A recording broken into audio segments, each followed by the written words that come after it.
All right, so bring it up. Well, you know, when you're out in the bushes, you're out hiking, hunting, camping, fishing, things like that, you need to be thinking all the time, and you need to be thinking about what direction you went, how far you're going, how far you plan to go. And, you know, you always need to plan in your mind that you're going to go about 15 miles further than you actually thought you were going to go. Why? Because you'll prep for it. You never know, you leave the vehicle, you know, and you're just going to take a 2-hour walk along a river. Well, you know, you might fall in the river or something. You might get washed a mile down the river before you get out of the river. You know, you're maybe disoriented, you might be hurt, you're cold, you know, you're soaking wet, things like that. You need things in your pockets that's actually with you that you can make a fire with, you know, a good stout pocket knife, some things like that. And, you know, if you do that in the summertime and it's light until, you know, 9 o'clock, 9:30, pushing 10 o'clock, you might be a little surprised how late it is in the day by how light it is. And so you need to be looking about shelters, you know, look for some dry area. I'm sitting on it's a wash up. It's a bunch of duff, sort of a flood situation. You know, and a guy could dig a hole in this, you know, if you didn't have some critters in there already. You might get a surprise, you push a badger out of there, you know. And but you need to be looking for shelter, somewhere for dry wood, things like that. You need a good pocket knife in your pocket. You know, if you got a backpack on, there's lots of stuff in there, but what happens if you get separated from it? You better have your fire starter with you, things like that. You know, look for something maybe that you could eat, you know, place to stay warm, place to make a fire. And just be aware, you know, if you're in a canyon, things like that. If it's flooding season, you don't want to be down too low. You could be sound asleep, you have a little bit of rain, you're not thinking about it. Next thing you know, you get 10 feet of water down on you. So, you know, you need to think about those things. You know, you need to wear substantial boots when you go. You know, a lot of people take off in just tennis shoes, and you can get in trouble pretty fast. It's pretty easy to get hurt out there, to twist an ankle. Low top shoes, you jump off a rock, that would be nothing. You twist your ankle real bad and you're 4 miles from your vehicle. You know, that's not a good deal. You know, so take a little bit of stuff with you.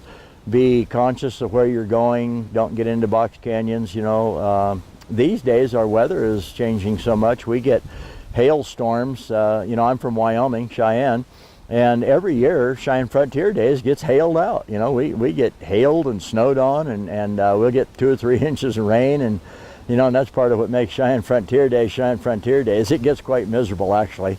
I can't figure out, honest to God, sometimes I wonder why people go through it. But, you know, it's just the fun, the camaraderie, the horses, the, you know, just the smell of a rodeo, you know, the animals, things like that. It's the food, the carnival, you know, it's world champion cowboys, you know, the rodeo life, talking to people that do that for a living. You know, but you just always need to be aware of your surroundings, where you're going, how long you're going to be out there, who knows you're there. You know, when you just stop along the road and you think you're going to go take a hike and then you get distracted, maybe you see a deer, an elk, you know, or you see a pile of rocks you want to get to, then you see a tree you want to cross, you know, on a river. Next thing you know, the little kid in us takes over and we get into trouble. We get into places that we didn't know we were going to be. And next thing you know, you are in trouble, and you might spend a day or 2 or 3 days out there. And that brings to mind one thing that I am going to talk about, and that would be this right here. That's called Sharp and Spark. And you know, it's funny, the guy that invented it called it Spark and Sharp. Well, I took a liking to that name, and next thing you know, I'm calling it Spark and Sharp. Its real name is Sharp and Spark. Okay? It's a real good combination. Now, you're not going to carry that in your pocket, and you probably won't even carry it with you. But boy, if you could have something like that I've been chopping on these trees with and stuff, that'd be a real blessing.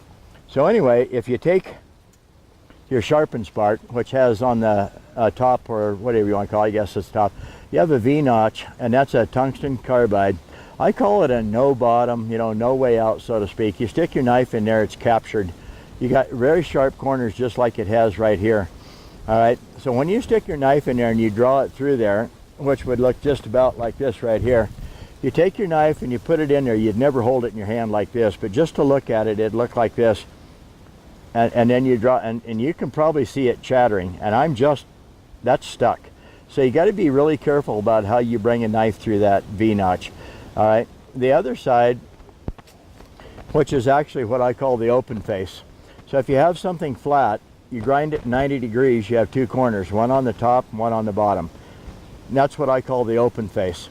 You have the handle, okay, it's about 4.5, 5 inches long. And then in the handle, you have a part that unscrews. That's the black cap. You have your key ring, and that black cap is where the magnesium is stored. You have the end right there, screws in there like that, right in the handle, goes everywhere you go. What a fantastic survival tool. I sharpen 43 different types of blades with that right there. Your fire starter here, you can carve magnesium off of it, and then light the magnesium, or you can cheat just a little bit. Pick up a little tiny bottle of hand sanitizer. Why? It's 40% alcohol. That 40% alcohol lights like gasoline. So you take your kindling, get a little kindling up there, a little bit of dry stuff, take your hand sanitizer, squirt it down in there, give it about 5 seconds to soak in a little bit, and then all you need to do is just give it one good flick, like that. Another one. See the sparks? You get just one of those little tiny sparks in that hand sanitizer, you got a fire. So cheat just a little bit. Now here's something else you can do to cheat a little bit. Take a tuna fish can, okay? Take a can opener with you. When you get out in the boonies, you eat the tuna fish. Take some crackers, but don't throw the can away. Why? That's going to become my stove. What I do is I take that little tiny tuna fish can, and I take some kindling and I put it in there. I put a little hand sanitizer. I put one spark in it. Now I have a very small contained fire. And you know, you can cook food. You cook a rabbit over it, you know, a leg at a time or something. You can boil coffee, boil water. You can clean out your tuna fish can, drink water out of a stream. You can carry all kinds of things in it like that. But one of the most important things that you can do is even in your tent, you just take some sticks, you know, just take some things like this right here, a little bit more of it, put it on the tent floor, and all you got to do is put that little tuna fish can on the tent floor, on your sticks, build a little tiny fire, and inside my tent, I can have a fire, and I won't freeze my fingers. I can make some coffee, I can do a lot of stuff like that, just because I have that little tuna fish can. So, you know, you can use bean can, poke some holes around the bottom, bend the top, put your fire in there. It'll suck air through the bottom holes, but it won't put it out because the air can get out through where you bent the top of the can.